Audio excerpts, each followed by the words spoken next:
Hey, everybody. We've just finished a fantastic interview with Daniel Hurst, who is a prolific author, and he's written books like The Passenger and The Doctor's Wife. And he has an amazing following of fans. And he's talked all about his journey from being a self-published author to being signed, leaving his job full-time to become a full-time writer. The ultimate dream for any indie author. And there's lots of writing advice and writing tips in there. And we learned a lot about him as well. We thought it was brilliant. Chris, what did you take from that interview? Yeah, if you're somebody who's into writing twists or reading twists, it's going to be a great interview for you to listen to. If you're somebody who's playing around with dual narratives and how to figure that out, then again, it's going to be a really good interview for you. And again, if you're somebody that just thinks, do you know what? Can I do this? Can I make this thing that I love doing? Can I make it a job and a full-time career? And again, if you sat there and you're thinking about those things, then it's an interview to listen to, definitely, because you'll get a lot from it. Absolutely.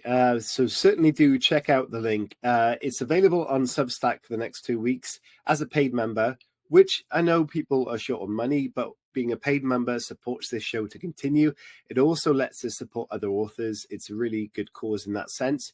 But if you really can't do that, and we understand if you can't, then in 2 weeks, this interview will be live on our podcast and our YouTube channel. So hit that subscribe button for the YouTube channel and be a free subscriber on our Substack anyway. You'll get lots of writing advice and tips on there, and check it out. Right after this clip, you will find a clip from the show that we just talked about. So please do check out the clip from that as well and support our guest author. We will provide the links to our guest in the chat and description of the clip as well. So, Daniel Hurst is your new follow author. It's certainly if you're into psychological thrillers. So please check that out and enjoy the clip. We'll see you very soon.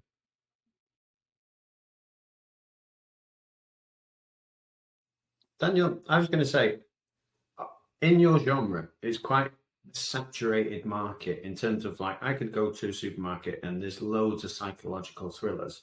But obviously, there's a lot of people that write psychological thrillers that don't have the same success that you've had.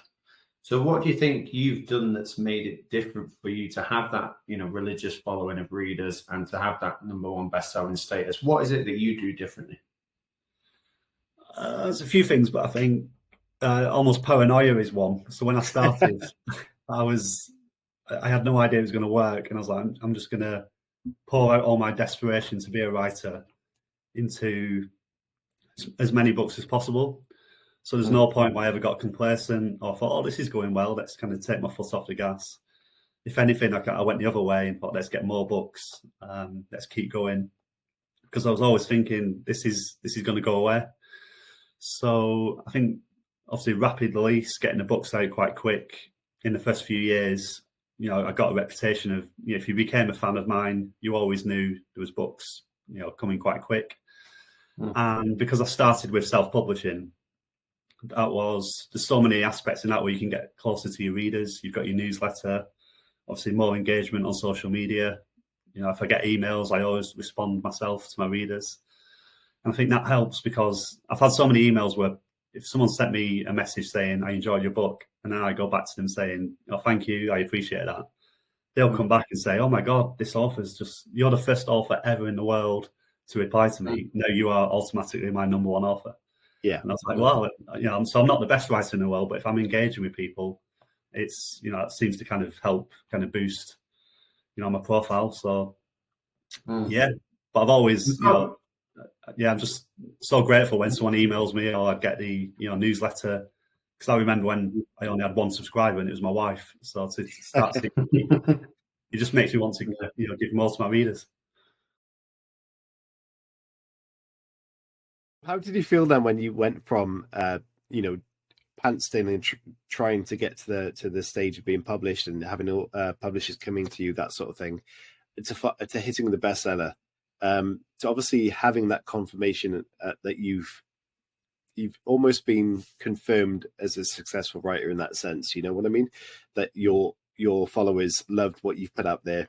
You got to the top of the charts. How did you I mentioned at the start, you celebrated all night, which is on your bio, which is the right thing to do, because a lot of people don't take the time to appreciate what they've done.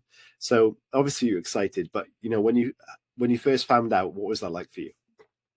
Yeah, it was good. When I say I celebrated all night, I wasn't out partying. It was just I couldn't get to sleep because I was just like, "Whoa, what? This has happened." So I was just in bed, but I was just like, "Well, I'm awake," which is the curse of an overactive imagination. Yeah, But yeah, it was fantastic. You know, I never expected to go as high in the charts as I did, and The Doctor's Wife went to #1 in the UK, which is, you know, I never imagined anything like that would happen. But I always say for me, the biggest life-changing moment was, you know, a few years before that, on the day I managed to quit my job and become a full-time author. That was, you know, everything I'd ever dreamed of that moment. So everything that's happened since has been absolutely amazing. And I'm so grateful. But nothing has really changed my life since. But that day, you know, 4 years ago, when I walked out of the office, that was a dream. Wow. What was that like? Sorry, Chris. When you actually thought, today's the day I'm going to give my notice in, I'm actually doing this. How did you feel stepping into that office for that last time? Yeah, it's the best feeling Yeah. in the world. Because it was just something that I remember doing work experience when I was 16. My dad got me a summer job in his office.